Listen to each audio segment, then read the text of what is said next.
So what we can find as we start to interact with our data set a little bit more and adding the markups, adding the annotations as we go along, things can become a little bit congested, and the various stakeholders that are looking at the data, they might struggle to find what they need from the data set.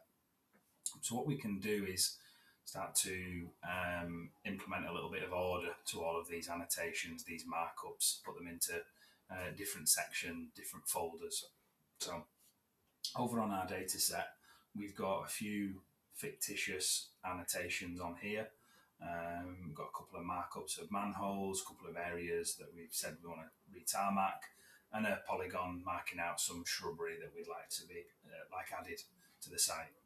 And what we can do here is move some of the things into their own specific subjects and rename the layers appropriate to what the markups are. So if you look at the moment, we've got all of these 5 markups under the section named Annotations. First thing we could do, we can come in here and we could rename that to Groundworks. So now that layer is titled Groundworks, and then we could add another layer perhaps to move the shrubbery into and call that Landscaping.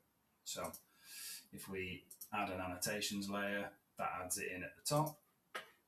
Come over onto the right hand side, rename that Landscaping, and then to move the shrubbery polygon, it's as simple as left click onto it or alternate click, and then drag it over, let go, and it will drop itself into the Landscaping Annotations layer. So now we've got a little bit of order. Imagine if we had markups and annotations all the way off the end of this page, it could start to become a little bit overwhelming for all the stakeholders involved. But now what we can do is expand and collapse these different sections along the way. So if you want to look at markups, polygons and such pertaining to Groundworks, we can expand that and they're within this folder. Similarly, the landscaping ones. So that's how we can start to implement a little bit of order to all of these annotations as we add them along the way on our data set.